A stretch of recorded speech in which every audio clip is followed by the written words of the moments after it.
He can. He will. Jackhammer. Shoulders down. He did it. Goldberg's the Universal Champion. I can't believe it. Like the video, subscribe to the channel, and turn on those notifications. And once you're done, leave a comment down below and I just might end up responding. Professional wrestling is a sport notoriously built up on respect. Ironic, given it's a sport also built upon egocentric screwjobs and choreographed low blows, but I digress. Despite the scripted nature of WWE programming, wrestlers are still occasionally prone to getting their own links in on an opponent they find particular issue with. Even the scripting itself is sometimes so rough it ends up shameful all on its own. I'm D-Wicket, and here's 10 of the most disrespectful WWE moments of all time. Number 10, abusing death. Right, so that's a fun way to start a list. Unfortunately, it's not only a horrendous entry, it's also far and away the most common practice on this list, being actually the only trend itself instead of a singular specific moment. WWE has had numerous talent pass away during their tenure under Vincent Kennedy McMahon, yet they still managed to come back to our TV screens despite the whole, being dead. Paul Heyman dressed up as Paul Bearer and made a mockery of him. Brian Pillman's wife was interviewed by the company just days after he died and aired it on live TV. Eddie Guerrero was infamously deemed inside of hell via Randy Orton during Rey Mysterio's rise to the World Heavyweight Championship. A push in and of itself spawned off the death of Vicky's beloved husband. All these names and many more lost their lives while signs to WWE's dotted. And whether their 2 feet were planted inside the ring or 6 feet under didn't seem to change whether Vince & Co. held them to those contracts or not. Eddie's down there. In hell! Jerk. This guy's a friggin' jerk. Number 9, Rosie O'Donnell. Great, the really unfunny one is out of the way now, so let's move on to the, still not funny. I don't exactly know what a Rosie O'Donnell is, but based on WWE's accentuated version of her in a match pitting a fake Rosie versus a fake Donald Trump because wrestling is funny, I'm led to assume that she has A, probably bashed Trump and or WWE in the past, and B, might be a few pounds overweight. They threw a Rosie double out there with the most piggish presentation this side of Henry O'Godwin, initials that spelled out hog, because do you get the joke? Ha! It's a pig, man. And yet she still looks like the smelliest thing to ever step between the squared circle's ropes. Again, I don't really know what a Rosie O'Donnell does, just going off of WWE's presentation here. Although I have heard she plays a role in The View, which is only acceptable programming when joined by Norm Macdonald, bless his conniving Canadian maple-shaped heart. And company are not here at ringside tonight. Support Rosie. Look at Rosie is simply overpowering the Donald here in the early going. Number 8, John Cena murders Dean Ambrose. For those who still dog on Cena's promo ability, especially once the big part-time match then leave for a bit, John entered the fray, are absolutely kidding themselves. Cena's put out some of the best verbal barbs in WWE for about half the current century now, and especially excels when it comes to burying his opponents. Think something about the first half of that current century might have held him out there. While Dean Ambrose was the first to spark the fire on Cena's then newly part-timer status, Cena came back hard on an episode of Talking Smack about just how lazy Dean Ambrose is and how he's never had John's respect because he, and I quote, doesn't deserve it. Damn, I miss Talking Smack. John Cena doesn't care about Dean Ambrose.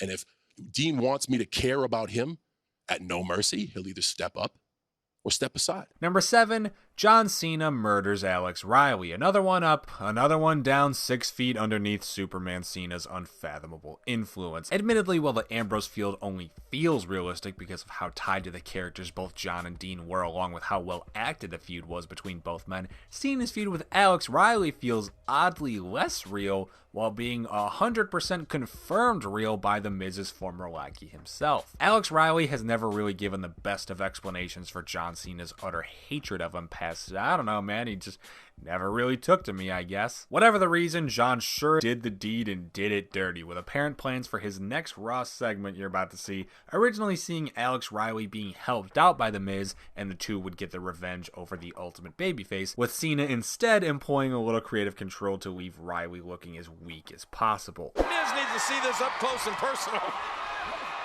Oh, and now this? The STF locked in by John Cena, Alex Riley. Number 6, Flat Earther AJ. I mentioned talking smack earlier with Cena's verbal assault on Dean Ambrose, and while it's true that the short-lived yet well-remembered post-SmackDown show held host to some of the genuinely best serious promos of the modern era, i.e. watch The Miz lose his shit all over Daniel Bryan, the show has also had some of the absolute funniest WWE moments of all time. Thanks in no small part to that lovely little aforementioned GOAT man. Daniel Bryan and Renee Young, they just vibe so well with each other in such a jovial, adolescent, humor-filled energy that's honestly, it makes it no surprise that AJ Styles came on one episode just to get called out as a flat earther and fluster up thanks to D-Bry. AJ is a very, very good kayfabe poster, so I doubt he's really a flat earther, but on the off chance, getting publicly outed is undeniable disrespect. Hey, AJ, do you want to talk about how you think the earth is flat? Do you want to talk about how your feet are flat? They are flat, but like he legitimately thinks the earth is flat. Number 5, Brock throws out the title. I still don't really get this one because of presentation alone, but let's delve in. After WrestleMania 34's main event pitting Roman Reigns against Brock Lesnar, a match that was heralded as the greatest of a generation and did not receive a single boo, no, not even one, no sir, Brock stormed to the back and threw his recently retained Universal Championship at head honcho Vince McMahon before immediately walking out the next available door. It was a little bizarre. I think this is real disrespect. I'm just a bit confused on why is this random little few second clip being recorded? I guess it's 2018, and by this point, WWE is well into their behind the scenes business. So yeah, sure, why not? I guess the Bork was just upset he didn't get to kill Roman even harder. Look at the rage on the face, in the eyes of Reigns. Number 4, your arms are too short. Sometimes a moment is clearly scripted out, but either so well written or there's just so much genuine heat behind the words being said that kayfabe be damned, the entire promo feels like a shoot. CM Punk was pretty justified in his dislike of Dwayne "The Rock" Johnson back in 2012. I'm not really sure if he didn't actually like him or not, seeing as the two clearly remained buddy-buddy after the WWE years, but Punk definitely did have an issue with Rocky's Wrestle main eventia placement 2 years in a row, and you know what? Yeah, that's pretty fair. Punk worked his ass off for a year-plus WWE Championship reign and didn't get the single one thing that he wanted: the main event spot. So when Punk got to feuding with Dwayne, it'd be no surprise if his infamous arms are too short to box with God line wasn't packing some serious pain behind it. Understand, when you step in the ring, your arms are just too short to box with God.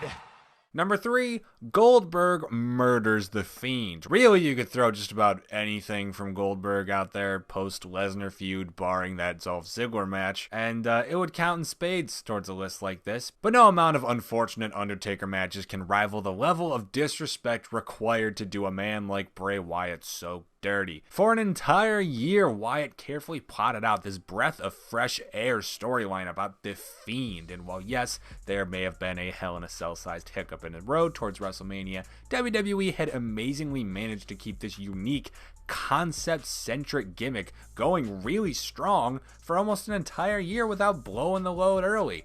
Until Goldberg showed up for a Saudi, no-sold the immense fear Fiend is supposed to canonically put into anybody, and ended the match with a near murder within minutes, legitimately botching the jackhammer he used to put Bray away because of course a terrible decision couldn't just end on a bad note, it had to end on a deadly one. He can. He will. Jackhammer. Shoulders down. He did it. Goldberg's the Universal Champion. I can't believe it. Number 2, the following clip, because I don't really have much to say here. I just love Heath. If it's anything to you, Heath, if you hear this one day, Mr. Slater Gator, I give a about your kids. Okay? I do. Brock Lesnar, though, not so much. Let's talk about your kids. I don't give a about your kids. And number 1, Paige mocking Reed Flair. I know, starting and ending a list with death, what a cheery way to spend 10 minutes, right? But hear me out. In my opinion, this is by far the worst time that they abused the dead on live television. So back in 2015, Paige cuts a promo on Charlotte Flair, and in traditional contract signing fashion, the segment ends in a brawl. The line that sparked that fire, however, caused massive controversy for the WWE, having Paige tell Charlotte that her, quote, little baby brother didn't have much fight in him. While Orton saying Eddie was in hell was horrible, Guerrero knew how to play the game and realistically wouldn't have given a shit, especially considering his best friend Mysterio was going to benefit from it so strongly. Plus, there's something so much worse to me about the phrasing, your little brother didn't have much fight in him. I mean, from the perspective of a writer, that hits way deeper bases than just, he's down there in hell, but, you know, that's subjective. And while the interview WWE did with Pillman's wife after his death was far worse and literally impossible to defend, at least she was aware and consented to what she was doing, albeit likely out of shock and confusion. Ric Flair and Reed's mother weren't even notified that the line was going to be dropped and just casually tuned into Monday Night Raw only to meet heartbreak. All for a feud that, and this is crucial, no one gave a shit about. WWE threw a cheap shot at a boy dying 2 years prior without any warning or care in the world. Cause your little baby brother, he didn't have much fight in him, did he? Oh, come on. That was uncalled for. And those are 10 of the most disrespectful WWE moments of all time. What are your thoughts? Let us know in the comments down below. After liking the video, subscribe to the channel, notifications, and that bell.